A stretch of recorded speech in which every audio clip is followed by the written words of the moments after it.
Timóteo,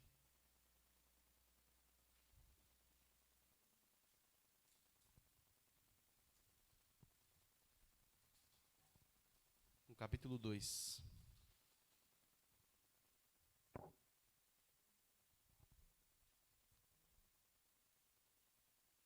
Segunda Timóteo, no capítulo 2.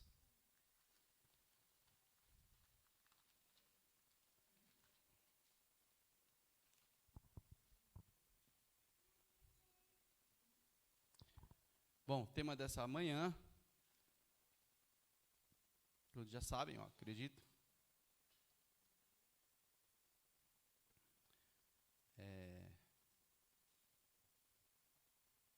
Salvação, a condição divina. Obrigado, filho. Mas vamos orar primeiro. Pai querido e santo, obrigado por essa manhã. Obrigado por estarmos aqui na tua casa. Obrigado pelas famílias que aqui estão, aqueles que estão nos acompanhando pelas redes sociais. Que o teu Espírito Santo fale ao coração de cada um.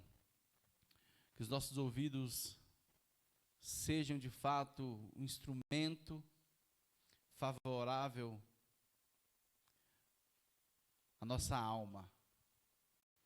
Então pedimos a Ti que transforme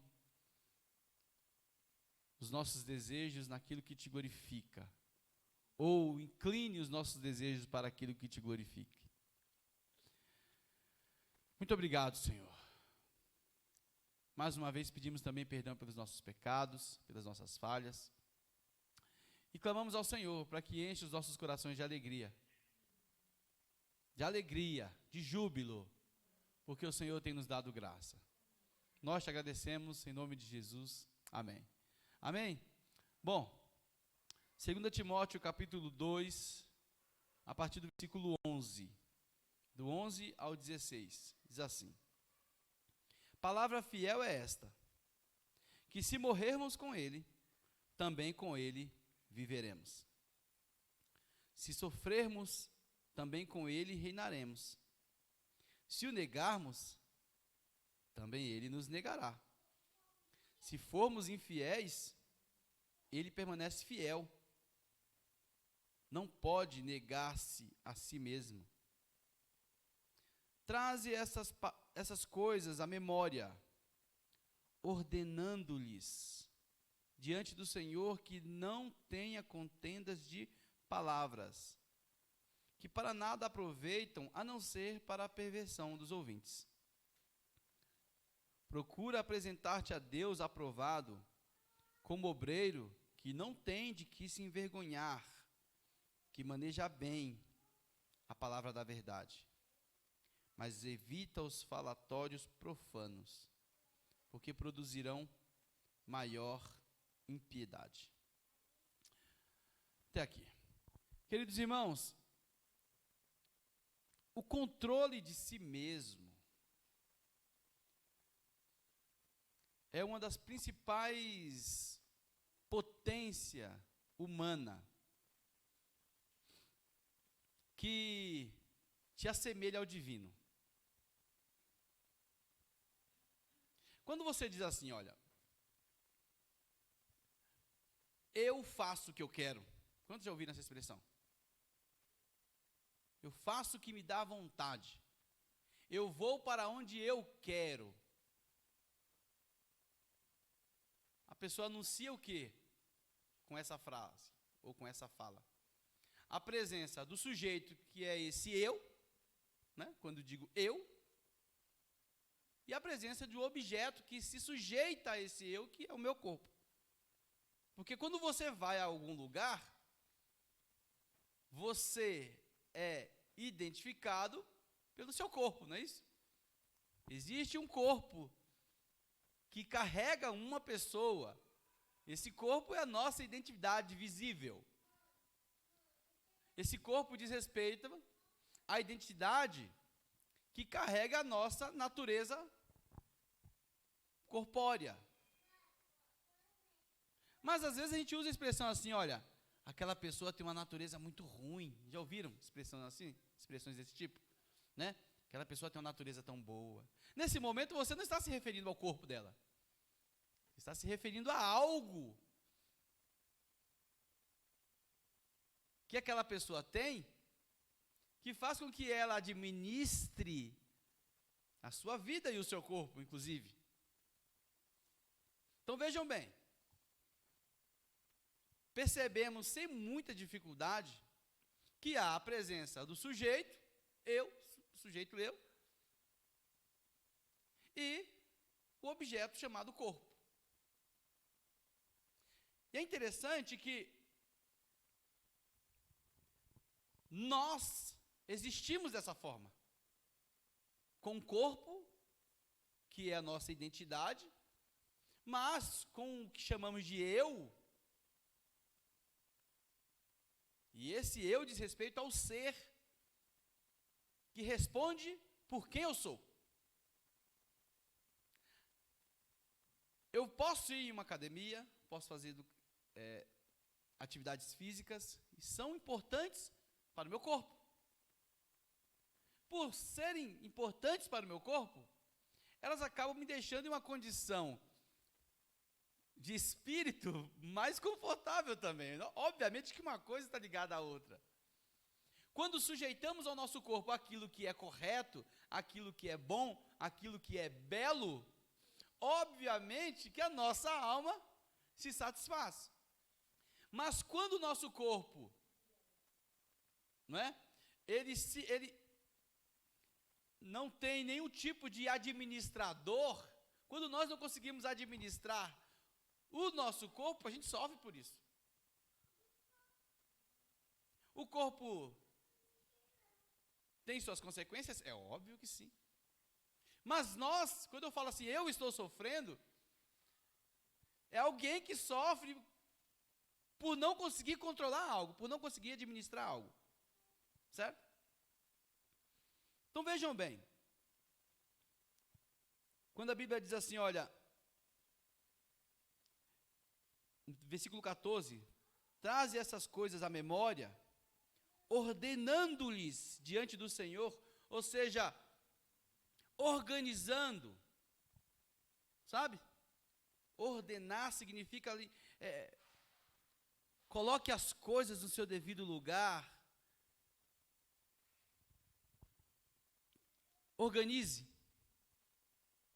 organize-se diante do Senhor, e coloque isso na sua memória, e não tenha contendas de palavras, que para nada aproveitam, a não ser para a perversão dos ouvintes, ou seja,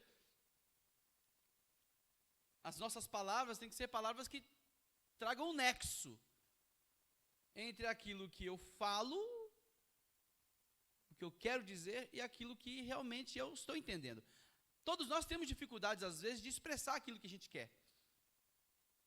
E faz parte da linguagem humana organizar isso. Organizar aquilo que quer falar. Não é difícil nos encontrarmos em situações em que falamos alguma coisa que não queríamos, na verdade. Não é difícil. Vira e mexe, a gente fala, puxa, não é isso que eu queria dizer. Não era isso que eu queria falar. Não era isso que eu queria comunicar. Estava na minha cabeça outra coisa, mas a minha fala, a minha expressão não favoreceu aquilo que eu queria dizer de fato. Nós nos encontramos assim o tempo todo. Porque há em nós muitas limitações. E para que isso seja feito de uma maneira correta, será necessário trazer a memória, pensar, meditar e organizar. Porque é natural que a gente se perca e fale algumas coisas que não é exatamente o que a gente queria dizer. E às vezes não pensamos corretamente o que deveríamos falar. Aí é uma outra instância. Porque às vezes falamos sem pensar. E tudo isso tem que ser organizado. Agora vejam bem.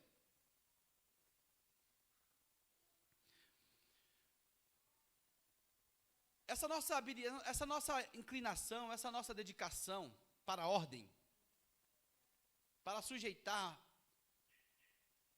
a nossa vida, ou sujeitar o nosso corpo, sujeitarmos-nos diante do Senhor,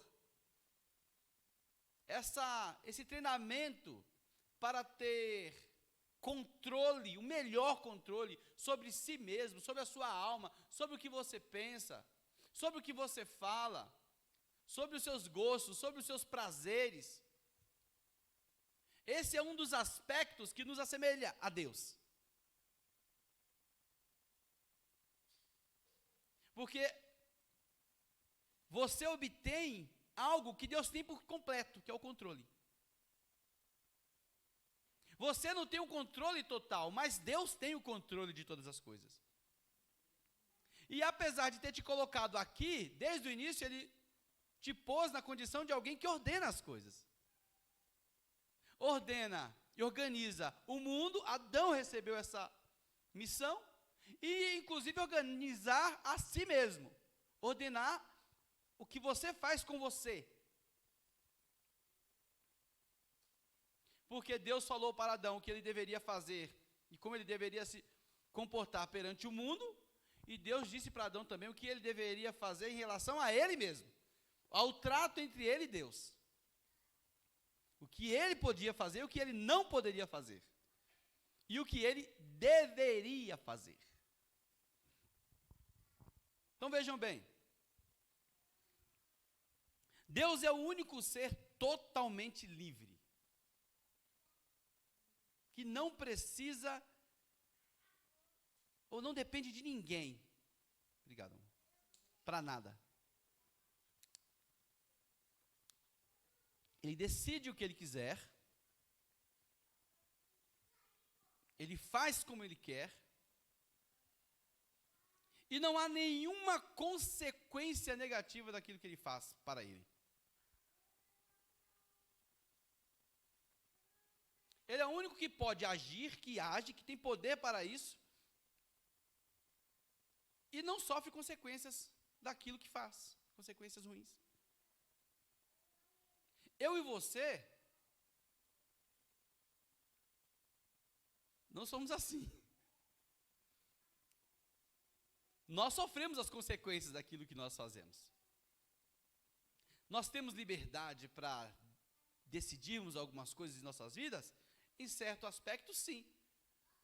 Mas nós não temos liberdade de não sofrermos as consequências daquilo que fazemos. Você decide, pronto. Mas as consequências também virão. E muitas das consequências nós gostaríamos que não viessem. Algumas consequências, ou alguns feitos nossos, nós não realizamos por medo da consequência, inclusive. Então vejam bem. Nós sofremos as consequências que queríamos, quando queremos fazer algo bom, mas também sofremos consequências que não queremos. Em Deus não existe isso. Sofrer a consequência de algo que Ele não queria. Entende? Nós não estamos falando de um ser que está na mesma categoria que nós.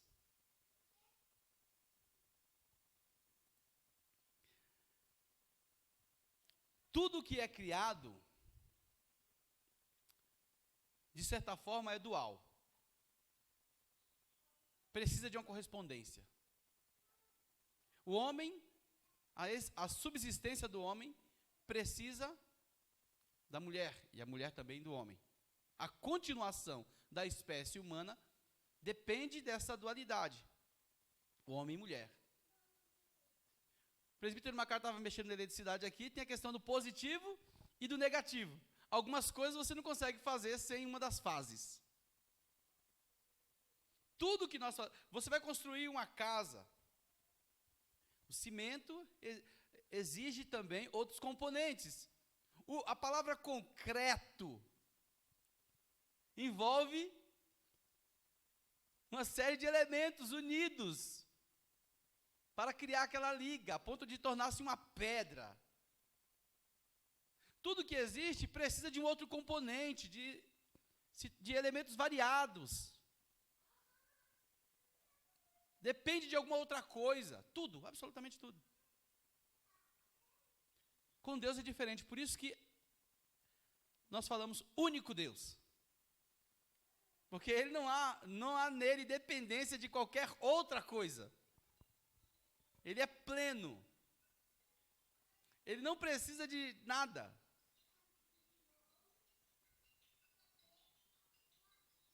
Entendeu? Ô, irmão, isso é hora de ligar no celular do pastor, pelo amor de Deus.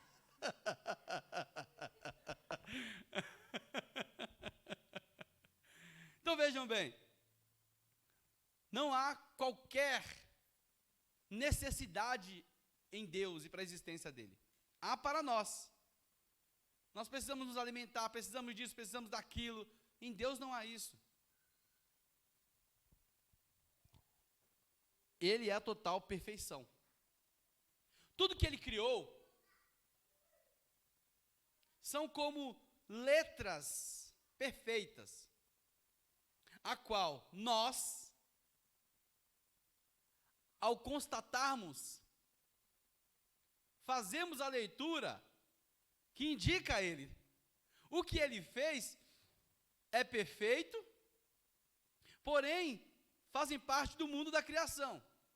E eu e você aprendemos lendo essas coisas, que existe alguém lá. Alguém já teve a experiência de ir para uma praia que você não conhecia? Aí você está de carro, alguém falou, olha, vá naquela praia, uma praia muito boa, ou um rio muito bom e tal. E aí você vai, pega o carro, ou ônibus, seja lá como for, vamos pensar no carro aqui, né? E você está seguindo a placa. A placa indica o caminho. Olha, praia tal. E aí você vai vendo, olha, puxa, essa placa indicou para o caminho certo. Tudo certinho. Lendo a placa, você chega no destino. Aí você vê aquele mar. Bom, agora você está vendo o que a placa indicava. A princípio, você falava assim, olha, Praia Vermelha. Vou usar esse exemplo aqui. Na placa, a gente discute, não, olha, está lá, ó, Praia Vermelha, ali, ó. A gente não está querendo dizer que a placa é a Praia Vermelha. A gente está dizendo a placa indica Praia Vermelha. Certo? Quando você chega na praia, aí você está diante daquele mundo gigante. Então, primeiro você seguiu de forma ordenada as placas que indicavam o local. Assim é tudo que Deus criou. Indica Ele, aponta para Ele. Não é Ele. O que Ele criou não é Ele. E quando você chega nessa praia, aí você diz assim, agora sim eu cheguei no mar. Aí você dá um mergulho. Você fala, agora sim eu conheço o mar. Só que você não conhece o mar ainda. A primeira sensação que você tem é que você é um nada diante daquele mar gigante. Que você não conhece o mar coisa nenhuma. Você só teve uma experiência com o mar, mas uma experiência primeiro visível, visual. Depois uma experiência com o contato. A experiência do contato com uma porção de água que você mergulhou e saiu e não é mais a mesma. Então, a realidade do mar é muito maior do que aquela que você está tendo a experiência naquele momento. Então, vejam bem. Nós falamos que Deus é ato puro. E nós somos potência que resulta desse ato. Nós somos possibilidades. Tudo começa em Deus. E o restante é tudo possibilidades, potência. Pode ou não pode ser. Depende. Tudo que foi criado, existiu, Deus fez assim. Olha, isso depende disso, isso depende daquilo. Há um combinado necessário para que isso funcione. Para que as coisas aconteçam.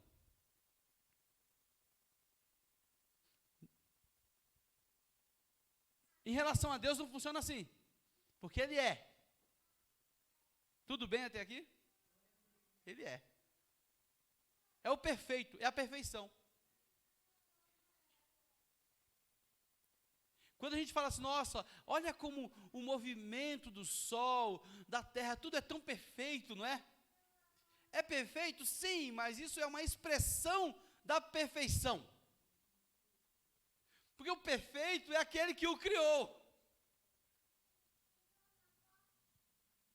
O restante aponta para a perfeição. Então, olha só. Quando um artista, vamos pensar um pintor, alguém já teve a experiência de ver aquele pessoal que pinta quadros ou algum outro tipo de arte? Alguém já teve essa experiência? Não, quem não teve, veja. O camarada joga uma tinta, um negócio lá, fica uma bagunça danada, um verdadeiro caos. Você olha e fala assim, não, isso aqui não vai dar em nada, não. Daqui a pouco, o camarada vai fazendo umas coisas lá e vai dando um certo sentido. Né? Daqui a pouco vai surgindo aquela paisagem linda. E você fala, puxa, primeiro ele criou o caos. Mas depois esse caos se transformou em uma imagem reconhecível. Nós conseguimos reconhecer aquilo que ele fez. E também percebemos o processo durante o período que ele fazia. Agora olhem, há uma diferença, há uma semelhança, porque nós olhamos a Bíblia, o caos, né? Depois a ordem, pelo menos é a nossa experiência atual com a leitura. Mas obviamente que há uma diferença muito grande entre o ser imperfeito que está construindo aquilo ali e o ser perfeito. Porque no caso do artista, aquela técnica foi aprendida por ele. E a imagem ele viu em algum lugar. Ele inteligiu aquela imagem e desenvolveu uma técnica graças a ter visto alguém fazer, ou vendo, e aí algo serviu de inspiração para que ele criasse aquela imagem, aquela arte. Então ele aprendeu, ele desenvolveu. No que diz respeito a Deus, não. Porque Deus é o princípio, ele não aprendeu nada com ninguém. Não teve uma experiência que ele teve com o passado para que ele pudesse fazer o que ele fez. Não, tudo parte dele. Vocês entendem? Ele não aprende a ser perfeito, ele é perfeito. Ele não está em processo de mutação e melhorando aos poucos. Não, parte dele é essa perfeição. Se essa perfeição parte dele, nada é mais perfeito do que ele. Eu e você, conforme o tempo vai passando, podemos nos aperfeiçoar porque vamos em direção a Ele.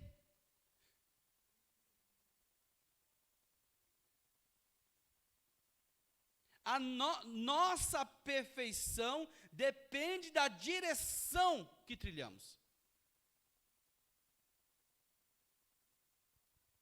Quando o assunto é Deus,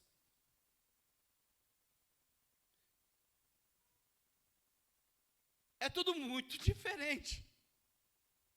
Nós só conseguimos usar analogias para falar dele, porque nós não temos a experiência do que é ser perfeito e criar coisas perfeitas para que as pessoas cheguem até o perfeito.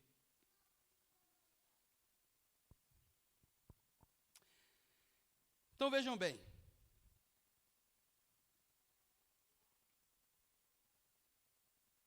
Eu gostaria que você dissesse para quem está do teu lado: Deus não aprendeu nada. Agora diga para ele assim: você precisa aprender. Não há dúvidas.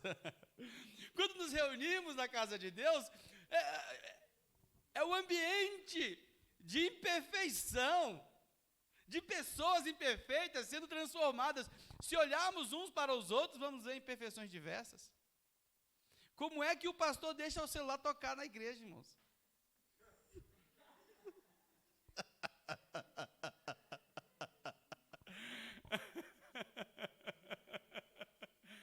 Ai, meu Deus. O nosso ambiente é um ambiente de imperfeição.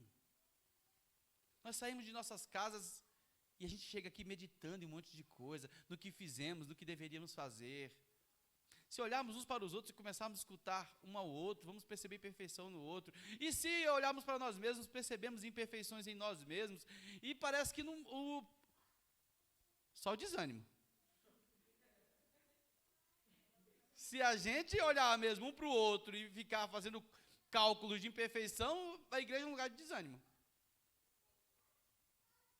Agora, se nós olharmos para essa realidade, de que apesar de imperfeitos, e de estarmos inclinados de certo aspecto, ou de certa forma, para aquilo que é imperfeito, teremos ânimo quando ouvimos Deus falar: siga-me. Eu sou aquele que te aperfeiçoou. Inclusive, eu te aperfeiçoo nas fraquezas. Porque a nossa tendência é achar que quando estamos na fraqueza é porque a coisa está feia. E o Senhor diz ao contrário, não. Nas fraquezas eu te aperfeiçoo. Mas haverá uma necessidade aí que depende de você, sem dúvida alguma. Pertence a você. Eu acho que a palavra pertence a você é melhor do que depende de você, né? E quando a gente fala depende, dá aquela sensação de que eu sou um ser divino, autossuficiente. Não. Pertence a você alguns atos. Então vejam bem.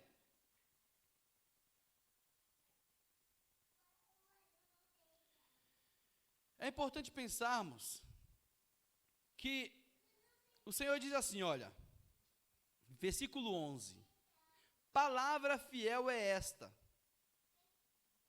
que se morrermos com Ele, também com Ele viveremos. Então vejam, primeiro,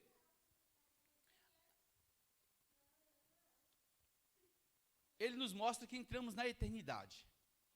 Ao sermos criados, entramos na eternidade. Existe algo em mim e em você que é eterno. Esse corpo físico, ao que tudo indica, ele sofrerá uma transformação. Quando falamos que somos seres espirituais, nós viajamos, né? Porque pensamos em algo invisível ou uma coisa que não existe. Não, o ser espiritual, se foi criado por Deus, ele existe, alguma coisa existe. Eu conversava ontem com o presbítero Macário aqui, e falávamos sobre Lázaro, quando foi ressuscitado. E ele me lembrou uma coisa muito interessante, que Marta, Maria e os amigos de Lázaro choravam, Jesus também chorou.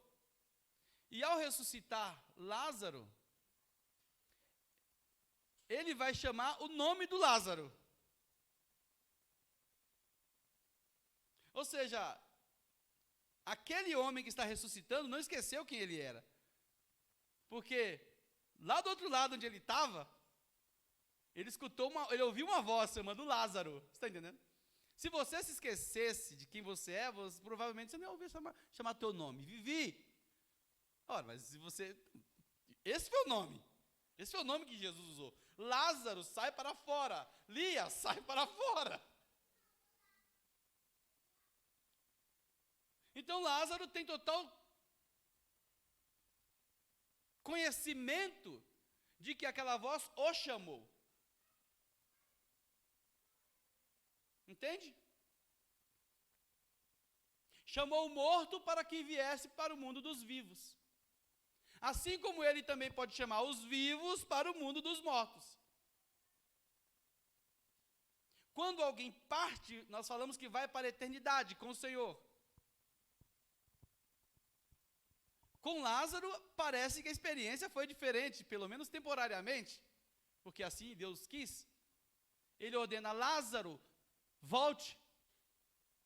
E o Lázaro que volta não é outro.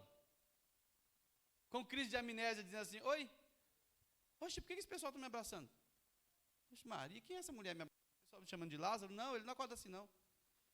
A Bíblia diz que ele almoçou com algumas pessoas, jantou, tomou banho. Provavelmente 4 dias depois de morto, teve que cicatrizar alguma coisa, eu acredito, né? Enfim, tem muita coisa aí que é melhor nem falar, né? Porque é difícil. Mas ele sai para fora porque ouve a voz do divino, do perfeito.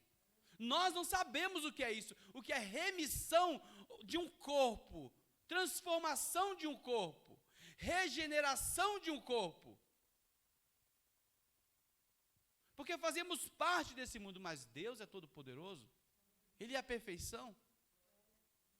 Um corpo que se decompõe para nós não tem mais jeito, mas isso não diz respeito ao mundo de Deus. Isso não diz respeito a limitações divinas. Aquele que ordena, ordena e acabou. Se Ele ordena, nós não estamos na condição de criarmos um acordo com Ele, em que eu tenho alguma condição de fazer uma proposta para Ele. Só pode ser a proposta dEle em relação ao que Ele fará e a proposta dEle em relação ao que eu devo fazer. Quando Ele diz assim, olha, se morremos com Ele, também com Ele viveremos, significa o seguinte, você estará vivo em qualquer lugar. Agora, pode ser com Ele, pode ser sem Ele.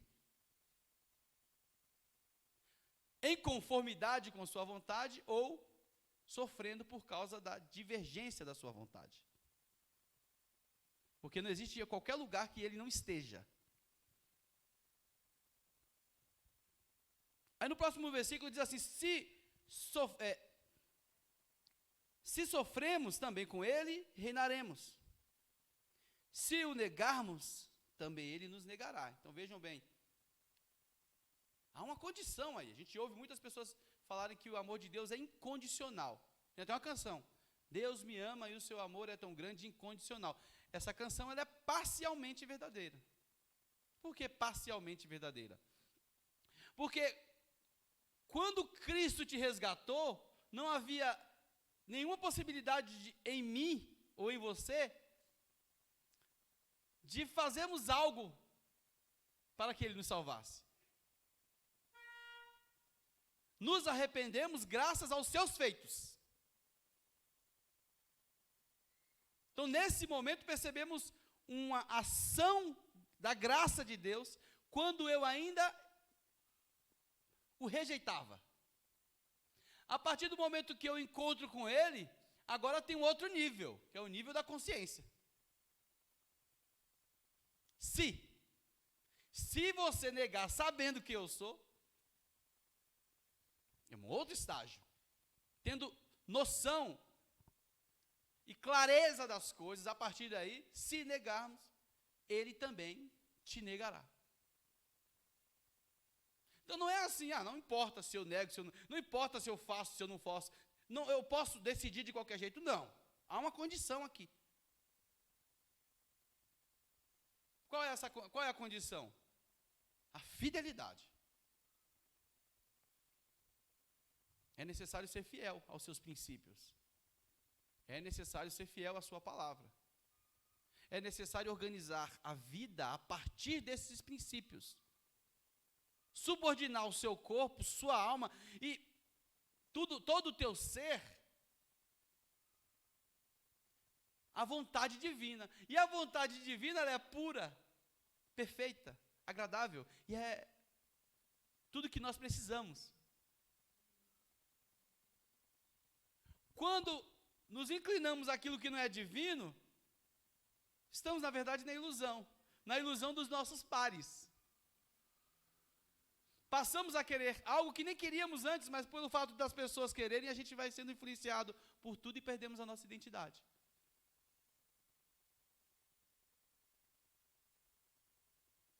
Porque em casa, nós temos ali uma identidade.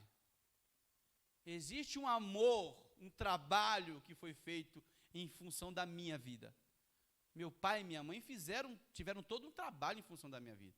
Tem coisas que eles fizeram que eu não faço a mínima ideia, eu não tinha consciência disso.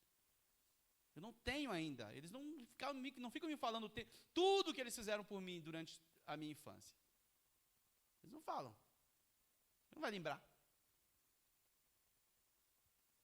Quando eu vou para o mundo, eu encontro um monte de pessoas que parece que me amam mais que meu pai e que minha mãe. Não é assim? Todo mundo dá conselho bom, maravilhoso. Todo mundo dá conselho maravilhoso. Impressionante como as pessoas nos amam. Meu Deus do céu. E consegue mostrar para a gente quem são os nossos opressores. A igreja é opressora. A família é opressora. Todo mundo que eu dependi para estar aqui foram os meus opressores. Menos quem fala para mim que eles são meus opressores. É estranho isso, né? Mas a gente engole isso com uma facilidade. Agora vejam bem. Se negar, ele também te negará. E aí tem a outra passagem. Se formos infiéis, ele permanece fiel. Não pode negar-se a si mesmo. O que é isso? Bom, vejam bem, Deus disse o seguinte, que se você negar, ele também te negará. Então, a partir do momento que ele reprovar você por ter negado a ele, a fidelidade dele está em te negar. Porque ele disse que se você negar, ele vai te negar. Está entendendo? Ele é fiel ao reprovar você por ter negado a pessoa dele. Não foi isso que ele disse? Se você me negar, eu também te negarei. E ele é fiel com ele mesmo. Aquele que anda injustamente será por ele reprovado. Aquele que vive sem nenhum tipo de ética, de moral, ou de compromisso com o que é puro, com o que é santo, com o que é verdadeiro, oferecendo perigo para todas as pessoas e olhando apenas para o seu próprio umbigo, esses Deus reprova, graças à sua fidelidade. Ele disse, esse eu reprovo. Então, quando Deus reprova alguma coisa que é errada e ruim e feia, ele não está sendo infiel, ele está sendo fiel. Quando ele separa o joio do trigo, um vai para o gozo eterno e o outro para o fogo eterno, ele está sendo fiel, porque ele não pode negar a si mesmo. O que ele disse para mim e você? Para mim e para você? Se você me negar, eu também te negarei.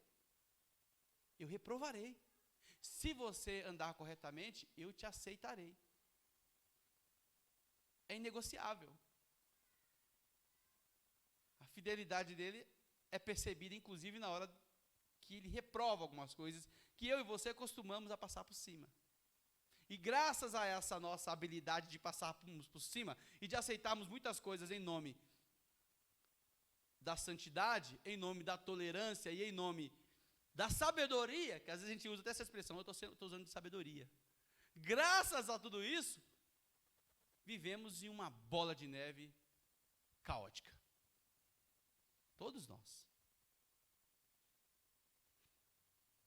Eu não estou pregando aqui nenhum tipo de radicalidade, porque eu nem citei algum tipo de situação. Só estou dizendo que nós sabemos que em nome da sabedoria a gente faz um monte de besteira. Em nome da sabedoria nós permitimos um monte de coisa errada, achando que estamos sendo sábios, e complicamos a nossa vida.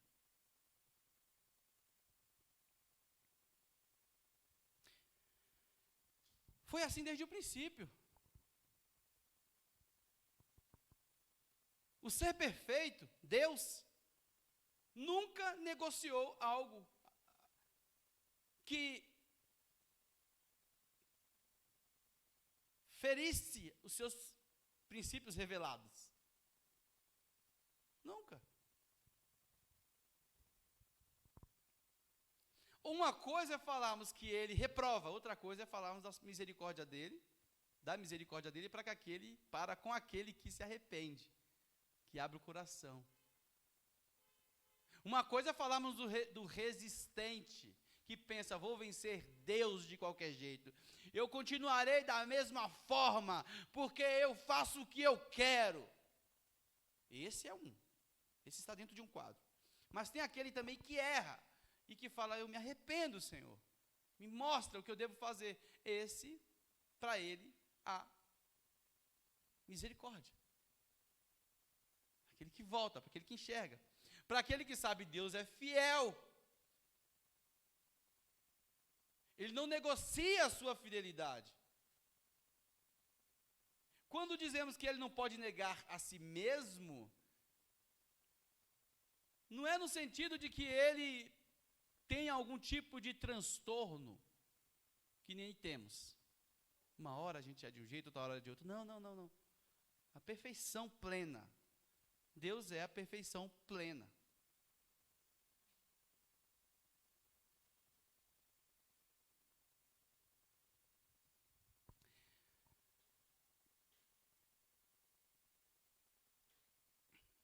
Você só poderia dizer que Deus está sendo infiel se ele aceitasse sua infidelidade e dissesse, tudo bem.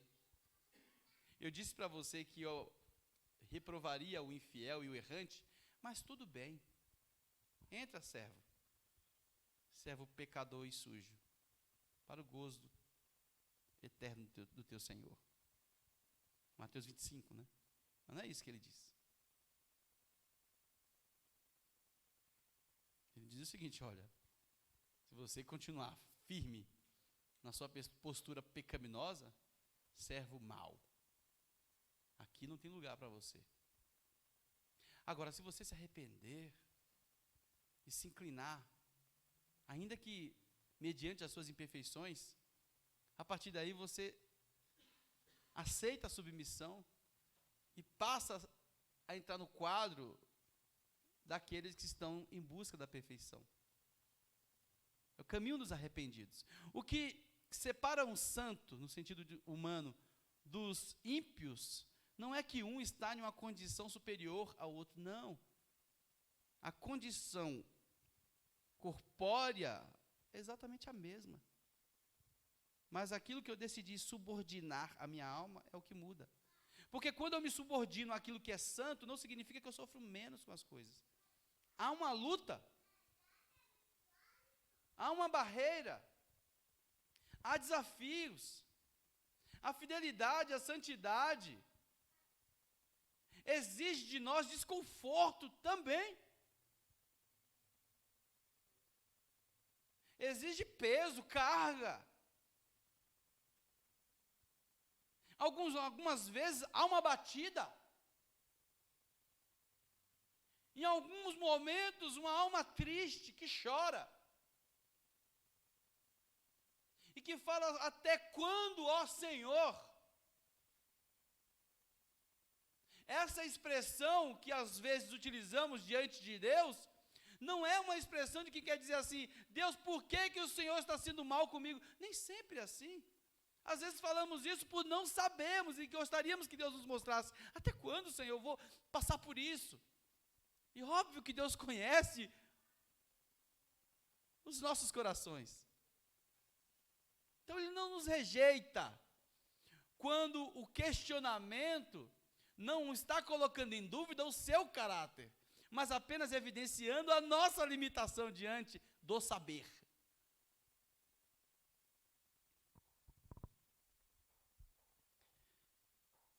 Agora vejam bem,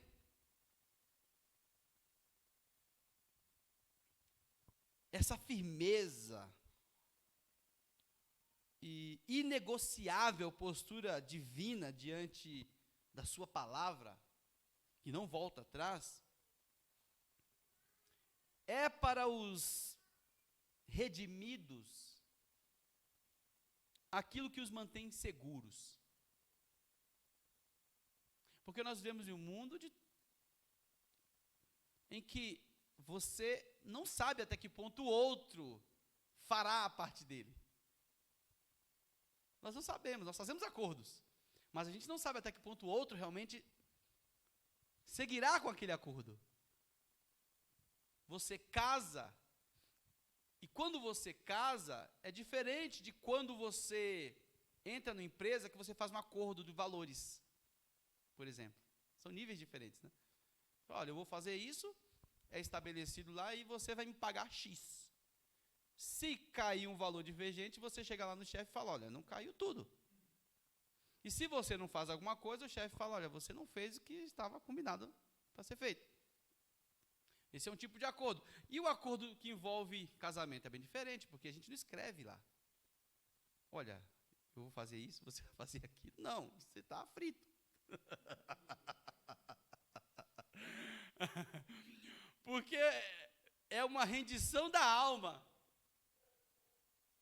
Quando trabalhamos, no primeiro exemplo que eu dei, ali diz respeito a algo que você faz em prol de recursos para a satisfação da sua alma. No casamento é diferente, porque não é uma busca de recursos para a satisfação da sua alma. É a rifa, é o ato de entrega total da sua alma mesmo a uma outra pessoa. É bem diferente. E você conta que o outro terá o mesmo zelo com você. Você conta que o outro pode errar, mas haverá ali um investimento dele ou dela em prol do cuidado com seus sentimentos, com suas emoções. E como estamos diante de pessoas que vivem um outro mundo de sensações e emoções, é muito complicado, porque é necessário muita conversa, muito diálogo. O outro não adivinha, ele não é Deus, ele é imperfeito também. Eu sou imperfeito. Então o diálogo tem que ser cada vez mais claro e melhor possível.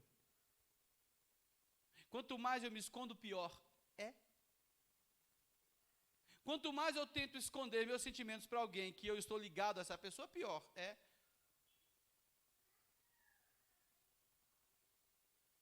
Se no nosso relacionamento com Deus precisamos orar, falarmos com Ele, escutarmos dEle, que é perfeito, a direção para as nossas vidas, e no nosso relacionamento com o outro. Você não ora para o outro, o outro você fala. Eu lembro às vezes que eu estava na igreja, eu não vou falar o nome da igreja não, mas era muito comum ouvir as pessoas orando, mas na hora que elas estavam orando, eu não estava falando com Deus, eu estava falando para as pessoas ouvirem, né? Tinha muita oração assim, em algum lugar, alguma igreja que eu participei. E eu não posso negar que eu também já fiz parte disso. Não só falar do outro, não. Quantas vezes eu já não orei assim, Senhor, abençoa esse povo desanimado, meu Deus. Ajuda para que esse povo, Senhor, quando chegar na igreja, aprenda a louvar, levantar as mãos. Ô Senhor, esse povo, Pai,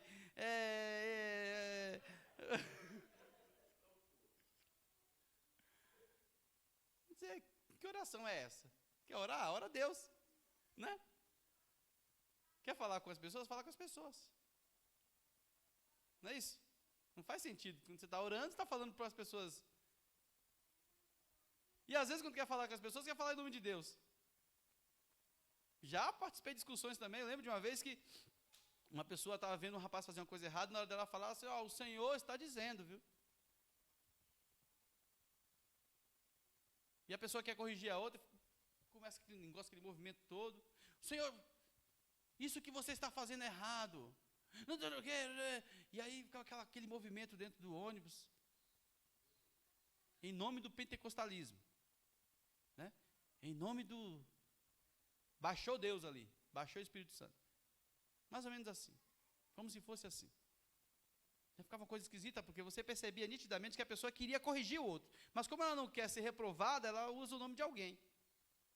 O nome do Espírito Santo, o nome de Deus. Quando ela pode chegar para o outro, a Bíblia permite, nos orienta a fazermos isso uns com os outros. Corrigirmos uns aos outros. Mas é em nome daquilo que eu estou percebendo. Quando eu quero corrigir meu filho, desde pequeno ali. A minha esposa fala, papai do céu não quer, é feio. Mas se você fizer isso, eu vou te bater, viu? Você está entendendo? Esse acordo entre eu e minha esposa, entre eu e meu filho, entre ela e meu filho, é um acordo meu com ele. Já foi determinado por Deus. Eu não preciso ficar falando assim, olha, se você fizer isso, Deus vai fazer aquilo. Não, se você fizer isso, eu não vou deixar. Se você fizer isso, você vai apanhar, e quem vai te bater sou eu, não é Deus. Cada coisa no seu devido local, lugar. E eu tenho que assumir aquilo que é responsabilidade minha. Não preciso colocar Deus da onde não precisa, porque Ele está em todo lugar. Esse ato de coragem e de fazer as pessoas perceberem que eu também tenho princípios inegociáveis, ele é divino.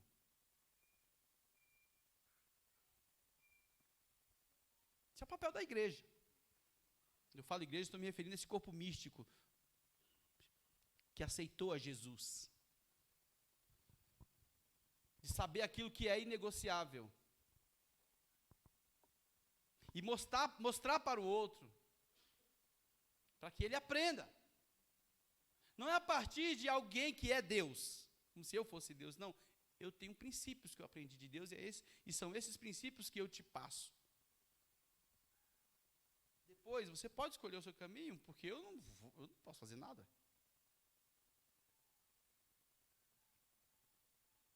Mas lembre-se, tudo tem consequências. Preciso de um relógio, porque o meu não está funcionando muito bem, não. Mas para finalizar, a nossa segurança em Deus está exatamente em sabermos que Ele é fiel. Porque com o outro a gente não sabe até onde irá durar essa segurança, essa fidelidade, esse cuidado com as nossas almas. Já em Deus não, Ele revela tudo e há total segurança. Ele não muda. Ele não muda. Entendeu, Mar? Não é. Ni. Nele nós estamos seguros. Nele nós podemos confiar plenamente. Você não precisa ter mais nenhum tipo de dúvida em relação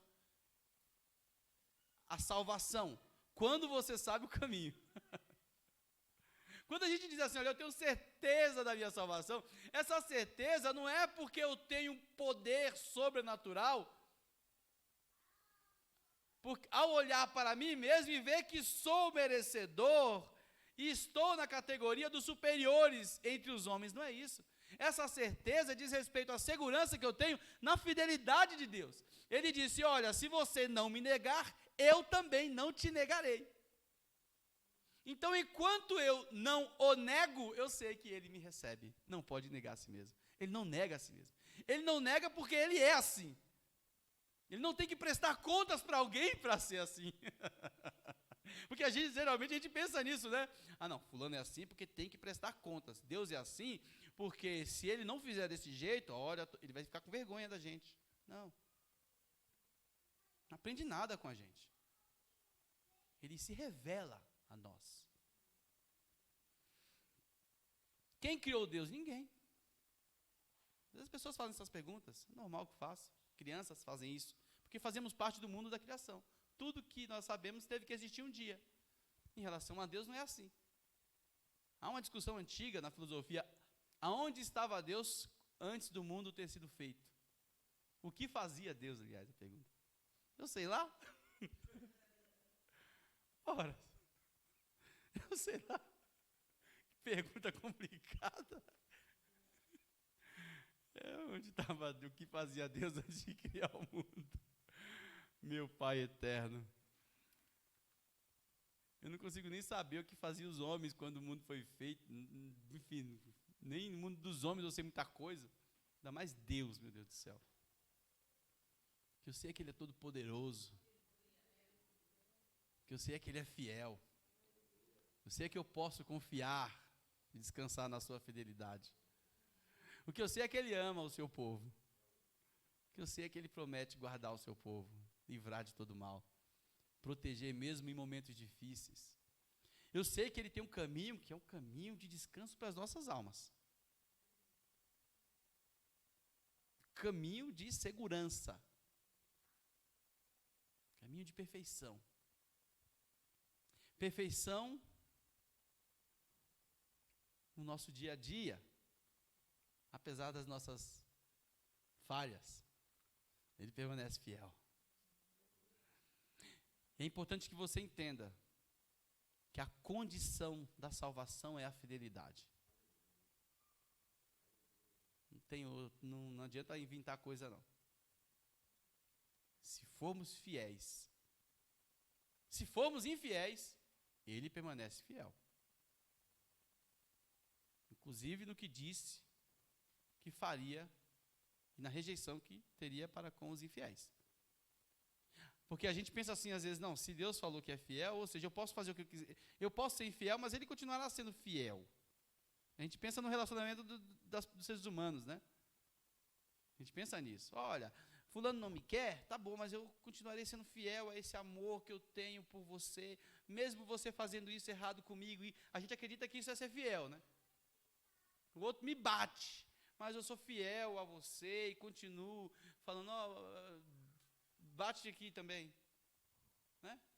A gente mistura aquela passagem que fala se bater numa face da outra, a gente confunde tudo o que realmente quer dizer, e a gente acha que desrespeitar nós mesmos é uma forma de mantermos fidelidade para com outra pessoa. Não, é assim não. Fidelidade por Deus está em primeiro lugar. E a fidelidade está em você saber quais são os seus princípios. Os princípios divinos. Inegociável. Princípios inegociáveis.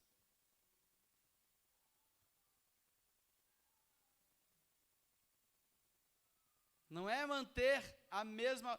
Deus não vai ser igual nós somos, muitas vezes, diante de outras pessoas, não. Ele é fiel mesmo, ele já falou o que faria, ele vai fazer o que ele disse que faria. Não tente. Não... Qual é outra palavra? Sinônimo de tentativa? Me ajudem aí, irmãos. Não tentarás o Senhor teu Deus. O que mais? Não teste. Não desafie. Não provoque. Não.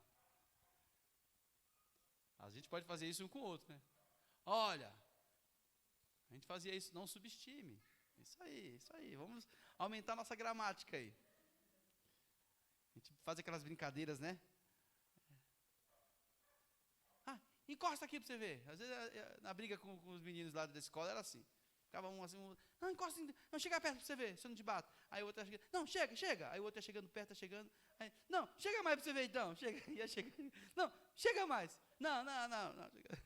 Aí o outro empurrava assim, o quê? Você me empurrou? Empurra de novo para você ver. A gente vai empurrando. Não faça isso com Deus, não. Não é assim, não. Não é assim mesmo. Porque naquele relacionamento com o outro, ali é imperfeição e imperfeição. Com Deus, não. É a perfeição. E o imperfeito vai ter o conhecimento daquilo que é perfeito. Porque os resultados virão. Então, melhor é ser perfeito, como o vosso Pai Celestial é perfeito. Sedes vós perfeito, como perfeito é o vosso Pai que está nos céus. Vamos ficar em pé e vamos agradecer ao Senhor.